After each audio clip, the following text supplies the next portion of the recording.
संविधान के अंतर्गत मुहिम भी छेड़ रखी है कि ये सब चीज़ें बिल्कुल गलत हैं और ये चीज़ें बंद कर देनी चाहिए।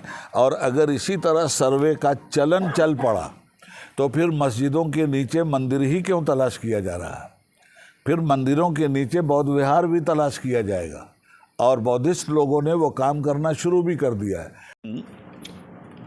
कुल हिंद सुन्नी उलमा बोर्ड की तरफ से बुलाई गई है, जिसमें पिछले दिनों का जायज़ा लिया जाएगा कि हमारे जो उसूल और ज़वाबित हैं उनके तहत पिछले दिनों में क्या काम हुआ, उसकी पूरी रिपोर्ट पेश की जाएगी और आने वाले दिनों में हमें किस तरह से काम को लेकर आगे बढ़ना है उसकी तरतीब बना करके लोगों के हवाले किया जाएगा। इस सिलसिले में मैं आप लोगों को पहले ये बता दूं कि कुल हिंद सुन्नी उलमा बोर्ड के इग़राज़ व मक़ासिद क्या हैं, इसलिए कि कोई भी ऑर्गेनाइजेशन होती है उसका कुछ मकसद होता है जिसके तहत वो चलती है।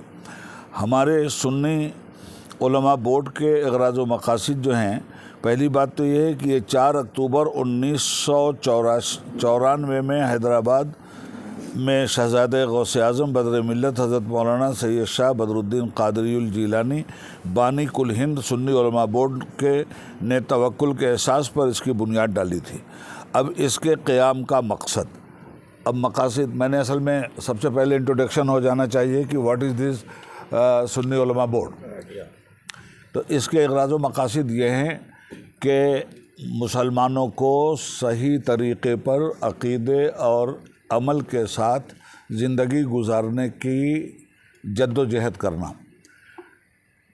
2 चीज़ें हैं, एक चीज़ होती है इंटरनल और एक चीज़ होती है एक्सटर्नल। तो इंटरनल भी बीमारियां पैदा होती हैं और एक्सटर्नल भी बीमारियां पैदा होती हैं, जैसे बुराइयां और बेहयाइयाँ। ये बाहर से भी समाज में आती हैं और समाज के अंदर भी कुछ बुरे लोग पैदा होते हैं जो इस तरह की बुराई और बेहयाई को जन्म देकर समाज का वातावरण ख़राब करते हैं। ऐसे तमाम तर ख़राबियों के ख़िलाफ़ सुन्नी उलमा बोर्ड बना है, इन चीज़ों को समाज से ख़त्म करने के लिए। गरीबी है, गरीबी को खुशहाली में कैसे तब्दील किया जाए, गरीब बच्चों को पढ़ाने के लिए कैसे उनकी मदद की जाए, बेवाओं की कैसे मदद किया जाए, इन लोगों को कारोबार के साथ कैसे जोड़ा जाए और मजहबी और दुनियावी तालीम के साथ मुल्क और कौम की खिदमत कैसे की जाए, ये मोटे तौर पर ऑल इंडिया सुन्नी उलमा बोर्ड का के मक़ासिद हैं, जिन मक़ासिद के तहत आज की ये मीटिंग हो रही है। सर, संभल की मस्जिद में क्यों पूछ रहे हैं, बाबरी मस्जिद के लिए क्यों नहीं पूछ रहे हैं, मथुरा की मस्जिद के लिए क्यों? का सवाल यह है कि संभल वाली मस्जिद, देखिए संभल की मस्जिद के लिए सुप्रीम कोर्ट के चंद्रचूड़ साहब के फ़ैसले के मुताबिक सर्वे की एक मुहिम चलाई गई है।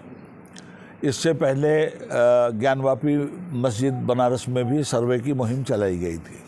हमारा कहना यह है, और मैं ऑल इंडिया मुस्लिम फैसला बोर्ड का नायब सदर भी हूँ और कुल हिंद सुन्नी उलमा बोर्ड का मुशीर भी हूँ, तो इसके तहत इस प्लेटफार्म से मुझे आपसे ये कहना है कि जब 1991 का धर्म स्थल एक्ट आ चुका था और ये तय हो गया था कि बाबरी मस्जिद के अलावा किसी भी धर्म के धर्म स्थल की पोजीशन वही रहेगी जो 15 अगस्त 1947 को थी, उसको न घटाया जा सकता है न बढ़ाया जा सकता है।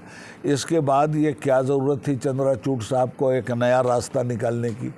ये नया रास्ता निकालकर उन्होंने जाते जाते सुप्रीम कोर्ट को छोड़ते छोड़ते उन्होंने नफ़रत की एक माचिस की तीली से पूरे हिंदुस्तान में हिंदू मुस्लिम कौमी यकजहती के शामियाने में आग लगा दी है और लोगों को भ्रमित कर दिया है।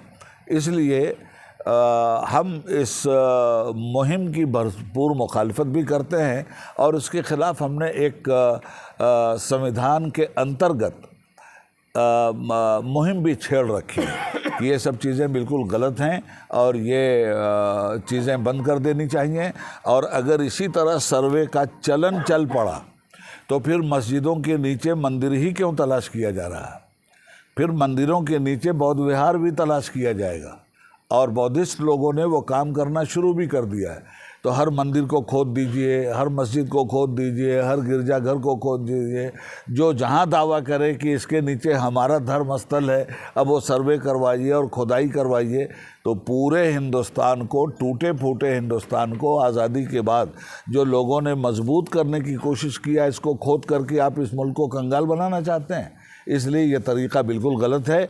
इस तरीके के ख़िलाफ़ हम हर प्लेटफार्म से भरपूर जद्दोजहद कर रहे हैं, मुखालफत कर रहे हैं, और खुदा ने चाहा तो ये सर्वे का खेल तमाशा बहुत जल्दी बंद होगा।